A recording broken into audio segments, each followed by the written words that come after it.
胡子手下最弱的5个同伴与草帽团对位时将被完全碾压。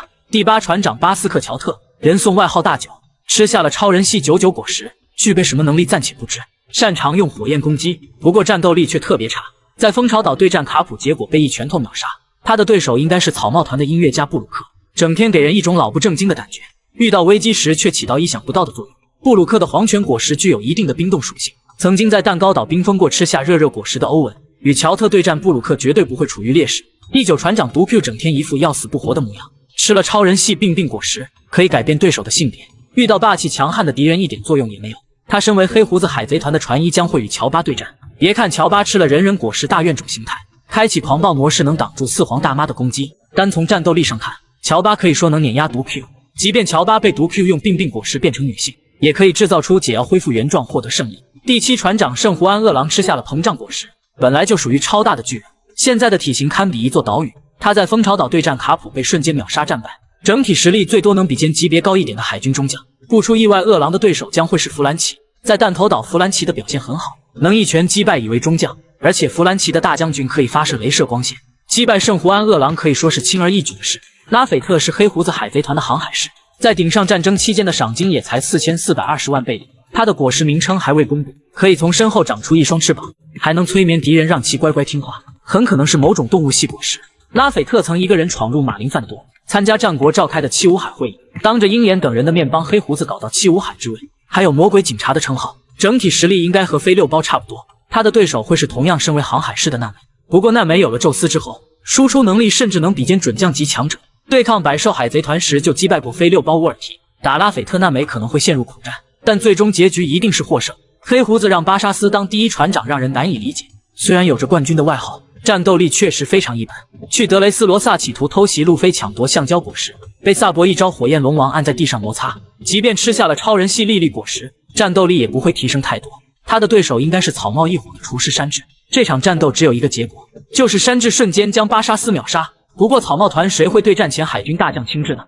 当年艾斯击败的七武海终于公开，与青雉和卡普交战均惨遭秒杀。在漫画1100话中，我们知道艾斯出海后击败过一位七武海，在那之后萨坦圣与大雄做交易，让他当七武海才会救波涅。艾斯击败的七武海到底是谁？从已知的剧情中很容易找到答案。路飞击败七武海克洛克达尔后，海军将老沙关入海底监狱第6层，盛平拒绝参加顶上战争，被海军剥夺七武海，也被关入推进城。还有多弗朗明哥被路飞打败后，最终的归属依旧是海底大监狱。可以确定艾斯击败的那位七武海必定也会进入海底监狱的第6层。黑胡子招募伙伴的时候，第6层的强者要么逃走，要么加入黑胡子，其中就有曾经罗杰的船员巴雷特，他在剧场版中被路飞开挂击败。还有传说极大海贼邦迪沃尔德，帮路飞提升霸气后再次进入监狱。邦迪沃尔德被冰封了30年，他不可能是被艾斯击败的七武海。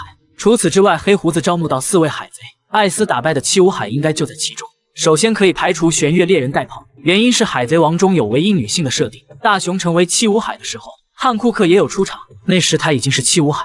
七武海中已经有一位女性，因此可以确定戴鹏不是艾斯击败的七武海。圣胡安饿狼其实也能排除，他的体型巨大，却给人一种呆呆的感觉。七武海都是非常精明的海贼，圣胡安饿狼当七武海确实有点不自然。匹萨罗的可能性很大，他的外号叫恶政王，应该也是一国之君。大雄成为七武海时，盛平强调大雄是前任国王，这里还有现任国王。如果恶政王是艾斯击败的七武海，盛平就应该说走了一位王又来一个。不过从恶政王的战斗力来看，当一名七武海也算绰绰有余吧。黑胡子从推进城招募的同伴还有大九，那是一个阴险狡诈的海贼。当年遇到刚从海军辞职的青雉时，他就站出来挑事，却被瞬间秒杀。为了救大徒弟科比，卡普带着索尔成员闯入海贼乐园蜂巢岛，用一招银河冲击毁掉半个城镇。对此大九却露出一脸邪笑。后来也是他第一个站出来攻击卡普，吐出的火焰攻击没有任何效果。在卡普被溪流偷袭重伤后，青雉等人联手将海军英雄彻底击败。大九表现出一副胜利者的嘴脸，可见他是一个非常奸诈的海贼。年轻气盛的艾斯看不惯七武海大九，将他击败泄愤也是合情合理。众人评价巴基成为海上皇帝，路飞一句话说出真实原因，索隆居然是最明白的那个人。得知巴基当上4皇之后，第一个不愿意的人就是老沙，他不敢相信巴基这种战斗力菜鸟居然能当自己的老大，于是给巴基狠狠揍了一顿，强迫他把4皇的位置让出来。不过老沙也很清楚实力不如鹰眼，愿意让鹰眼当十字工会的老大。鹰眼也对巴基当上4皇非常愤怒，世界最强剑豪居然会给一个垃圾当小弟。不过鹰眼却发现巴基当四皇的好处，让他在前面当炮灰，自己过逍遥生活。至于巴基海贼团的小弟们，对老大当四皇不在乎，只在乎能不能活着。在鬼岛击败凯多成为四皇的路飞，得知巴基能当上四皇也不敢相信，看到十字工会的报纸直接来了一句：老沙和鹰眼看起来像是巴基的手下。路飞平时脑子不算好使，这句话却说出了巴基能当四皇的真实原因，就是海军误认为鹰眼和老沙在拥护巴基，才给巴基评定为新任海上皇帝。随后路飞直接对巴基开骂，说巴基就是一个白痴，战斗力一点都不行。不得不说路飞有点忘恩负义了，如果不是巴基，他早就在马林范多丧命了。罗是比较冷静的人，谁当四皇都无所谓，对巴基当上四皇也很理性。他强调，如果鹰眼和老沙选择归顺，那么巴基能当四皇也是理所当然。这句话也能反映出鹰眼和老沙两名七武海联手，能撑起一个四皇团。基德进入新世界的目标是挑战四皇，曾经挑战四皇大妈打败过一位江心，后来与红发海贼团战斗，香克斯本人没出手，基德就被打断一条胳膊，也找来霍金斯和阿普准备找香克斯报仇，却被凯多从天而降瞬间击败。得知巴基当上四皇也没什么反应，却认定十字工会是最弱的四皇团，只要能击败新任的四皇巴基，自己就有可能接替他成为海上皇帝。不过基德没有遇到巴基，却遇到了香克斯，被一招霸王色缠绕神臂秒杀。索隆并没有在意巴基为何会当四皇，只是强调鹰眼不可能成为他的手下。当年索隆在东海挑战鹰眼被秒杀，后来又拜师鹰眼学习2年的剑术，对世界第一剑豪的性格非常了解，也很清楚鹰眼不可能做任何人的小弟。可见索隆除了认不清路在何方，对某些事物的判断还算非常准确。巴基是拥有霸王色运气的人，不仅能成为四皇，还可能会当海贼王。6位超人系果实觉醒者排名确定，卡塔库利会见文色御剑未来才第3，霸王色拥有者基德居然是最弱的一人。第6名是此果实能力者基德，也是一名霸王色拥有者，却没有在战斗中使用过。经过鬼岛一战，基德联手罗击败四皇大妈，赏金涨到30亿贝利。不过基德的战斗力配不上他的赏金，在埃尔巴夫遇到红发海贼团，企图发动大招主动攻击，却被香克斯一招霸王色缠绕神臂秒杀。目前海贼船也被香克斯毁掉，基德和基拉是否还活着也不确定。第5名是特拉法尔加罗，手术果实能力者，对战多弗朗明哥时，罗表现出的战力并不强，胳膊被砍掉一只。如果不是路飞出场救人，罗的小命铁定会留在德雷斯罗萨。进入和之国对战凯多的百兽海贼团，罗已经达到果实觉醒状态，打四皇大妈表现得非常优异，赏金也涨到了30亿贝利。后来对战四皇黑胡子海贼团，一度用觉醒能力重创黑胡子，可惜最终还是战败。不过从表现上看，罗明显比基德强一点点。第4名是多弗朗明哥，线果实能力者，一个看似很废柴的恶魔果实，硬是让明哥拥有了准大将水准，不仅有笼罩整个岛屿的大招鸟笼，还有很不错的疗伤能力。明哥还拥有霸王色霸气，只不过还没掌握霸王色缠绕攻击。明哥对武装色和见闻色的修炼不强，距离大将还有一些差距。第3名是卡塔库利，诺果实能力者，一直有海迷讨论卡塔库利和多弗朗明哥谁更强一些。当年明哥开启线果实对战4档路飞，场面上可以说是5-5开。卡塔库利开启诺果实觉醒，结合见闻色御剑未来吊打路飞，即便路飞获胜之后，也是一脸疑惑的表情，不敢相信能击败对手。甚至有海米认为卡塔库利之所以倒地，是主动输给路飞的。第2名是黄金地泰佐洛，金果实的能力者。泰佐洛曾经是天龙人的奴隶，后来从明哥手中抢走金果实，并将果实开发到了觉醒状态，拥有世界上20%的财富。对战草帽团的时候也是占据优势，以几乎秒杀的方式击败索隆。不过泰佐洛不是主线人物，战斗力不好评定，应该是大将水准。第1名是巴雷特，合体果实能力者。16岁的巴雷特与年轻雷利战斗，据说是不分胜负，实力不输大将。从海底监狱逃出来后，巴雷特已经将合体果实开发到觉醒状态，对战超新星也是完全碾压一拳一个，还拥有非常强大的霸王色。从海军出动藤虎和黄猿2名大将来看，巴雷特的实力应该在4皇之上。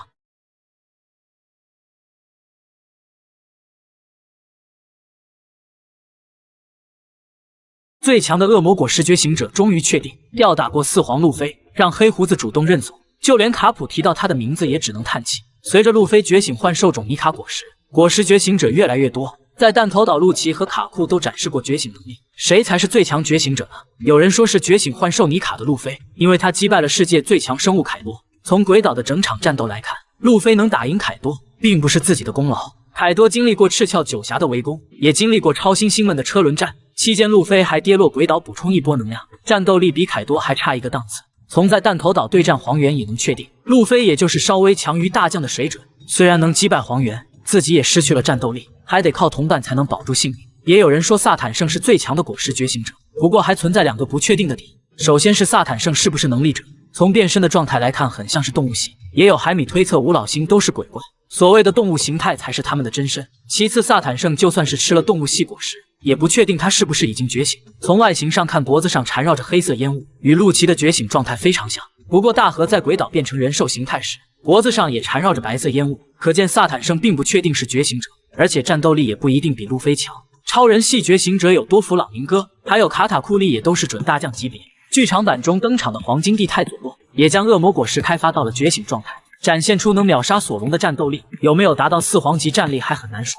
同样是在剧场版中登场的巴雷特，绝对算得上是最强的觉醒者，没有使用合体果实的能力，对战超新星一拳一个全部打飞。开启合体果实之后，4档状态下的路飞被他一拳头打漏气。当巴雷特使用果实觉醒之后，路飞也认可靠他自己完全打不过，只能同意老沙的计划，连同萨博等人一起才将巴雷特击败。黑胡子去推进城时，见到巴雷特立马认怂，让手下不要招惹他。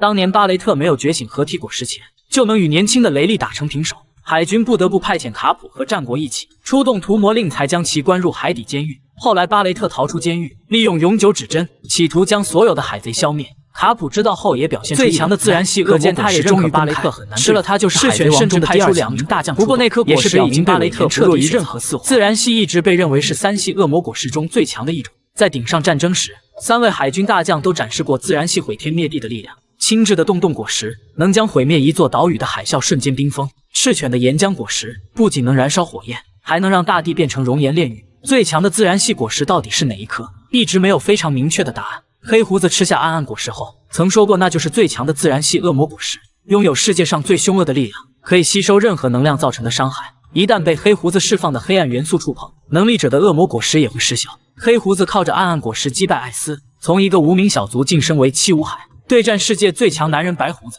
单单从果实对拼来看，也占据绝对优势。不过暗暗果实不能让身体元素化，还会带来双倍疼痛，算是一大缺陷。赤犬当上海军元帅后，生命卡信息更新，也有了岩浆果实的详细介绍。相比超人系和动物系恶魔果实，岩浆果实拥有最顶尖的攻击力。从赤犬的战斗表现来看，岩浆果实的确拥有最强自然系的资格。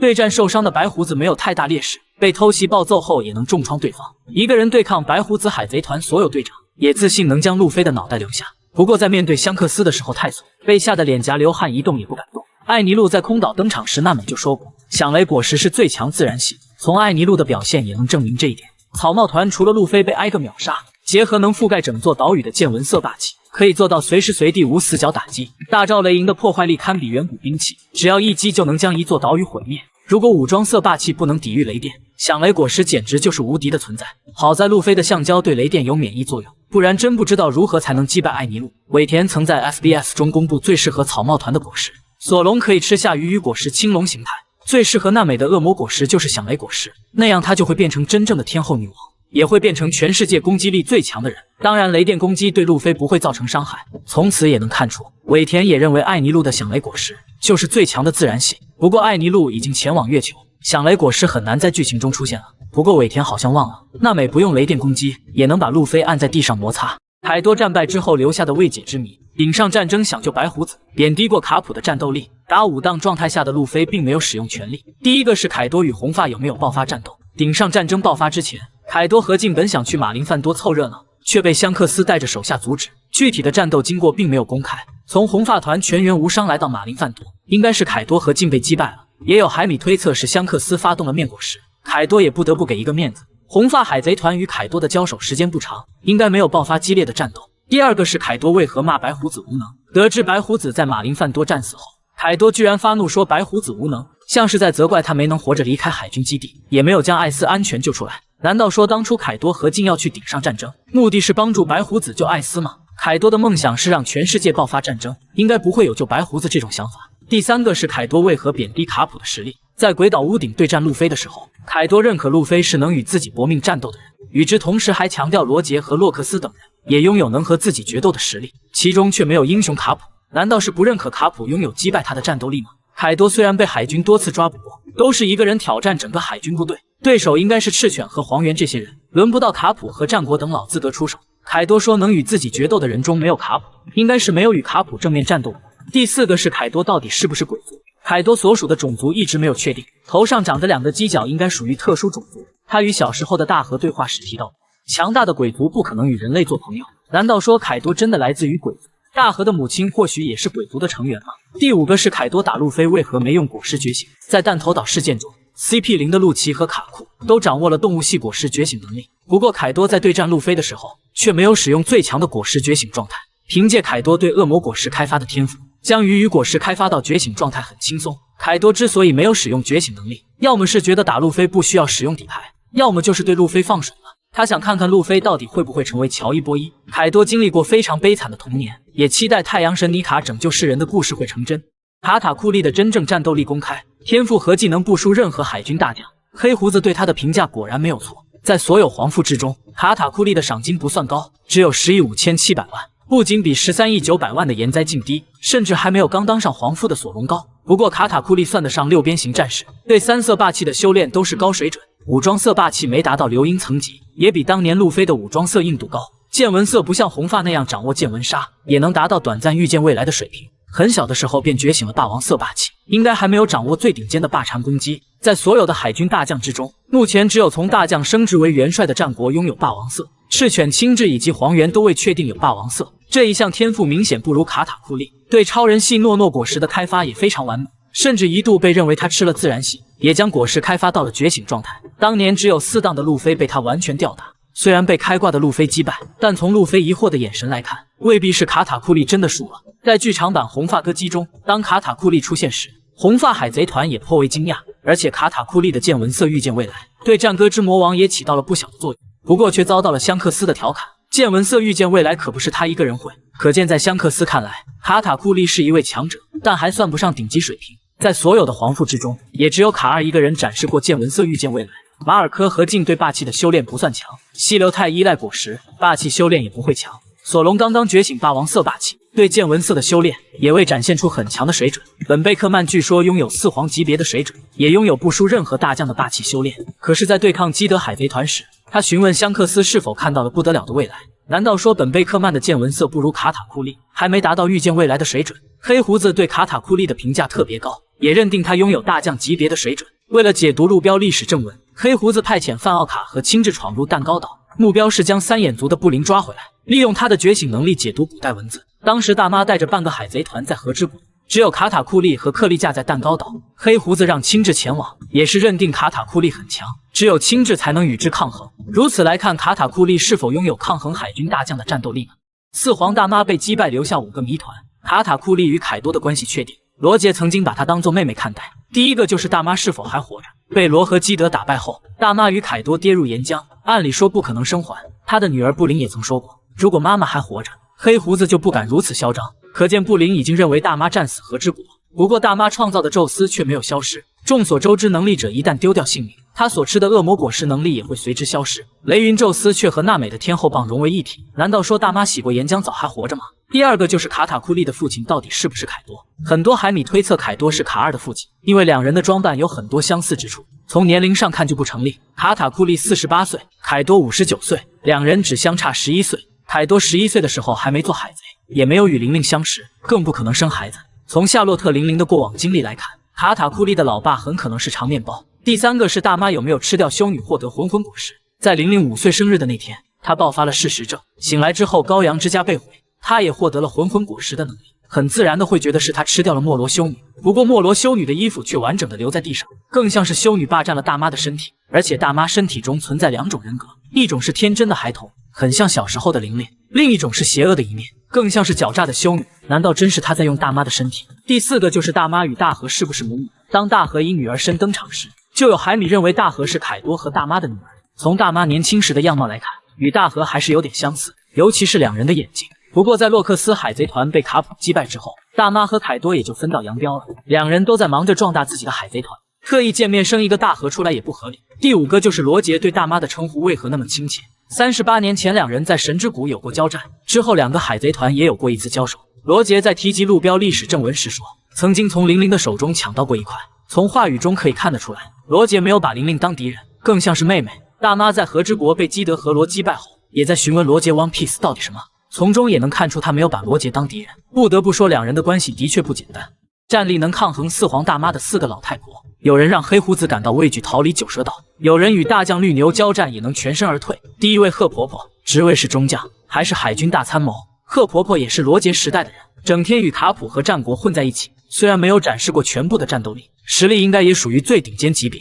她的习习果实有一个堪称 bug 的技能，可以让坏人的心灵得到净化，拥有霸王色和果实觉醒的明哥，每次见到贺婆婆都是第一时间逃走。即便贺婆婆达不到4皇级别，也应该拥有接近海军大将的战斗力。第二位是雷利的女伴夏琪，上一任九蛇海贼团的船长，目前还没有关于夏琪的战斗场景，她的实力强弱也没有准确判断。当年雷利在香波地群岛登场，卡普评价雷利时透露出夏琪的战斗力，卡普认为夏琪是传说级别的海贼，即便是海军中的老将也不能完胜他。当时大将黄猿前往香波地群岛抓路飞，可见夏琪打黄猿也有一战之力。第三位是 Miss 巴金，曾经的洛克斯成员，也是白胡子的女朋友。神之谷大战爆发的时候，巴金就趴在白胡子的肩膀上，显得非常恩爱，而且她还是一位顶级大美女。CP 零司徒西就是巴金年轻时的模样，不过 Miss 巴金变老后也变丑了，而且还是一个追求财宝的老太婆。去抢夺白胡子的遗物时，她和白二世与大将绿牛爆发过战斗。事后我们知道白二世被绿牛抓走， Miss 巴金却没有受一点伤，可见 Miss 巴金的实力并不弱。从绿牛手下逃走应该有准大将级别吧。第四位是古罗利欧萨，也就是女儿岛出现的杂婆婆。不要看她是一个丑老太婆，年轻的时候不仅漂亮，实力也很强。杂婆婆也是洛克斯的成员之一，还当过九蛇海贼团的船长。要知道，在女儿国有一个铁则，只有最强的人才有资格做一国之君。七武海制度废除之后，黑胡子带着2个小弟去抢夺甜甜果实，抓住汉库克的脖梗却不敢下手，听从雷利的建议后乖乖离开。黑胡子之所以放弃甜甜果实，除了雷利还忌惮夏琪与杂婆婆。虽然这3个人的年纪大了，但实力却很强，黑胡子不走必定会战败。时隔1年的伏笔终于揭开，黑胡子放弃甜甜果实并不是害怕冥王雷利，当时还有2位大将级老太婆在九蛇岛。七武海制度废除后，黑胡子立马带着手下来到九蛇岛，目标就是汉库克的甜甜果实。据说那是唯一的双生恶魔果实，除了能让敌人瞬间石化外，还可以变成传说中的海妖美杜莎。当时海军也抵达了九蛇岛，为了抓捕汉库克，出动了2名赤天使。汉库克也没有束手就擒，将黑胡子的2个手下与海军一并石化，不过自己却被黑胡子趁机抓住脖梗，随时随地都可能丢掉性命。就在此时，雷利来到九蛇岛，释放霸王色霸气震慑在场的所有人。他让黑胡子给自己一个面子，放开汉库克，然后乖乖离开九蛇岛。黑胡子不想失去2个小弟，放开汉库克之后，将克比抓回了蜂巢岛。有不少海迷认为，黑胡子之所以选择离开，是畏惧冥王雷利的实力。当时黑胡子的2个手下被石化，杀掉汉库克会面对3股势力的围剿，冥王雷利外加海军和九蛇海贼团的人，黑胡子一个人很难安全逃走。不过事后雷利说自己老了，打不过拥有2颗恶魔果实的黑胡子。当时的九蛇岛还有2位强者会参战，他们的实力应该有大将级别，一位就是雷利的女伴夏琪，是汉库克之前的九蛇海贼团船长。当初雷利在香波地群岛暴露身份，卡普就评价过夏琪的实力，强调夏琪是传说级别的海贼，即便海军中的老将遇到他也得小心。如果夏琪和雷利一起攻击黑胡子，即便他有2颗恶魔果实也是白费。另一位也是夏琪之前的九蛇海贼团船长，叫古罗利欧萨，也就是杂婆婆。千万不要瞧不起这位老太婆，她年轻时候的战斗力绝对能匹敌大将。想当年杂婆婆也是洛克斯海贼团的成员，经历过38年前的神之谷大战，能与白胡子和凯多这样的怪物混在一起，杂婆婆的战斗力必定不会弱。黑胡子之所以放弃汉库克的甜甜果实，一方面是对雷利有所忌惮，另一方是害怕杂婆婆和夏琪，这2位传说级海贼才是他的最大威胁。多拉格的往事全部公开，当海军的时候暴揍过赤犬，路飞的母亲也要登场了吗？作为海贼王中最神秘的人，多拉格的身上有太多的谜团。恶魔果实能力没有公开，悬赏金有没有50亿贝利也不清楚。不过从漫画1097话中，我们可以得知很多关于他的往事。多拉格与路飞不同，很听老爸卡普的话，早早就成为一名海军。曾经有海迷推测多拉格是海军，万万没想到多年后居然成真了。海军中将和大将的代号都是用12生肖的动物加一种颜色命名。多拉格当海军时的称号可能就是苍龙，职位不是大将也是中将级别。从年龄上看，赤犬与龙是同一时期，也应该很清楚他的实力强弱。当初路飞去马林饭多救艾斯，所有人都称呼他为草帽小子，只有赤犬在强调路飞是龙的儿子，无论如何也要留下他的小命。尤其是在路飞释放霸王色之后，赤犬干掉路飞的执念更加坚定了。赤犬如此嫉恨路飞，很可能是被龙暴揍过，担心路飞成长为龙一样的强者。不过多拉格发现海军坚持的正义与自己内心中的正义并不相同，于是果断辞职加入义勇军。24年前罗杰处刑时，他也在现场观看。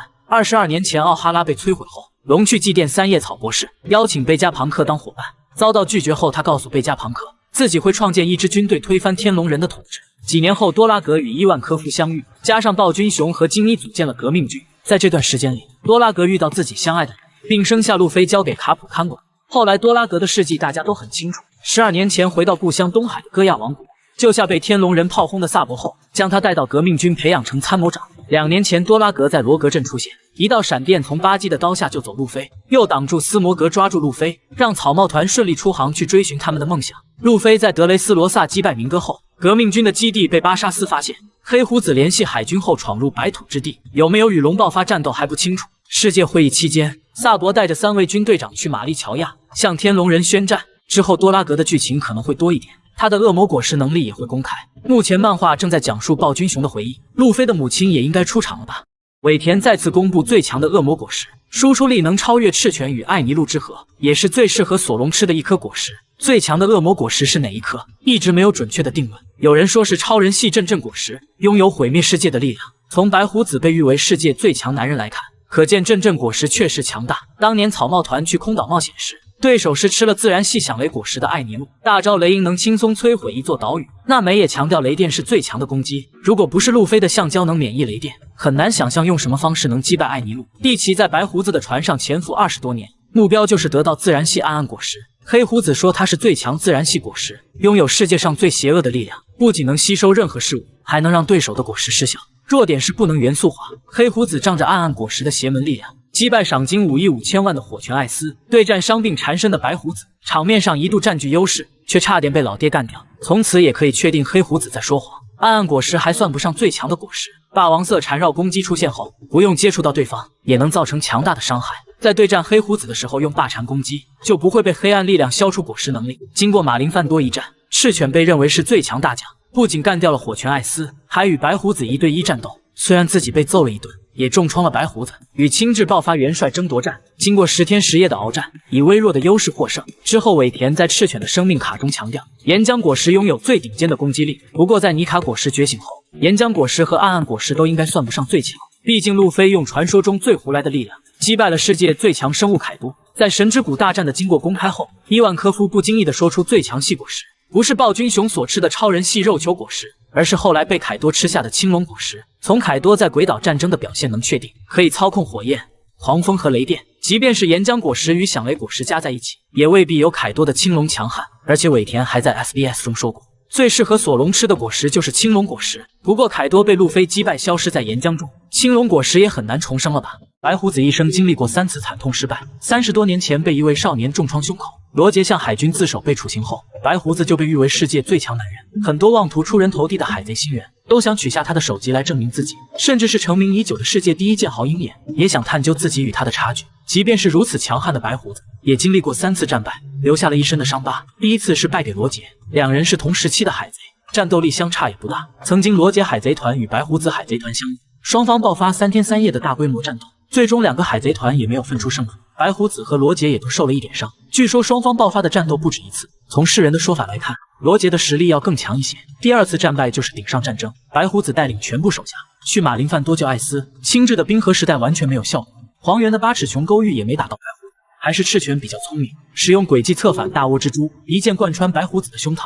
此后白胡子与赤犬交战，场面上明显落于下风，胸口也被赤犬打伤。在艾斯丧命马林范多之后，白胡子彻底暴走，一拳头砸在赤犬脑袋上，随后与赤犬交战，不仅胡子被打掉，胸口也再次被岩浆拳头打伤。最终白胡子拼尽全力才将赤犬打入地面之下，自己也耗尽了体力。之后与黑胡子战斗，面对暗暗果实的逆天技能，白胡子的攻击完全无效，好在抓住黑胡子傲慢的弱点，才用无上大快刀从云切将其砍倒在地。可惜白胡子已经没有任何力气，没能使出最后一击将黑胡子干掉。紧接着黑胡子带领手下一拥而上，将世界最强男人的生命彻底终结。白胡子的第3次战败是在38年前，当时他还是洛克斯海贼团的成员。为了做世界的王，洛克斯带领全部手下攻打天龙人的狩猎场神之谷。当时的海军完全不是对手，被洛克斯海贼团的强者打得节节败退。好在有年轻的卡普出现，他与罗杰海贼团联手，才将洛克斯击败。事后我们从白胡子口中得知，洛克斯之所以战败，是他们爆发了内讧。那场战斗中还有一位年轻的强者，